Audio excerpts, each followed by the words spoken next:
जाग उठा है सारा वतन। बिस्मिल्लाहिर्रहमानिर्रहीम।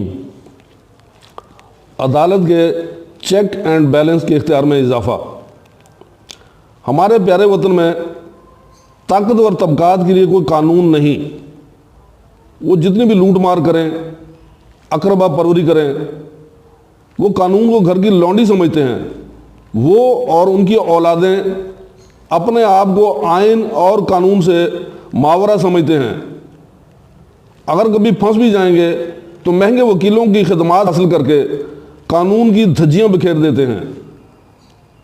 इस बात को मद्देनजर रखते हुए आइन बनाने वालों ने आइन की दफ़ा 184 के तहत चीफ जस्टिस ऑफ पाकिस्तान को आज खुद नोटिस का इख्तियार दिया ताकि मुल्क का सबसे बड़ा मुंसिफ chief justice of Pakistan supreme court अपना आइनी इख्तियार इस्तेमाल करके इनको नकेल डाल सके, जिसकी इब्तिदा retired chief justice Iftikhar Chaudhry ने की थी, मगर इसे बाम अरूज तक मौजूदा चीफ जस्टिस मियां साकिब निसार ने पहुंचाया है।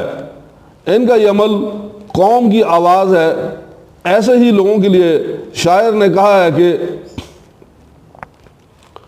गुलशन हजारों साल अपनी बेनूरी पे रोती है, बड़ी मुश्किल से होता है चमन में दीदावर पैदा।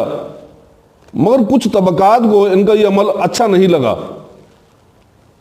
अकेला आदमी पूरे मुल्क की दादरसी नहीं कर सकता, इसलिए हम इंशाअल्लाह आईन पाकिस्तान में तरमीम करके इस इख्तियार को तमाम हाई कोर्ट के चीफ जस्टिस साहिबान और पाकिस्तान के तमाम ज़िलों के डिस्ट्रिक्ट जजेस तक तोसी देंगे, ताकि इस काम को पूरे मुल्क में तकरीबन 110 जजेस मिलकर अवाम को आज खुद नोटिस के तहत जल्द अज जल्द इंसाफ फराहम कर सकें।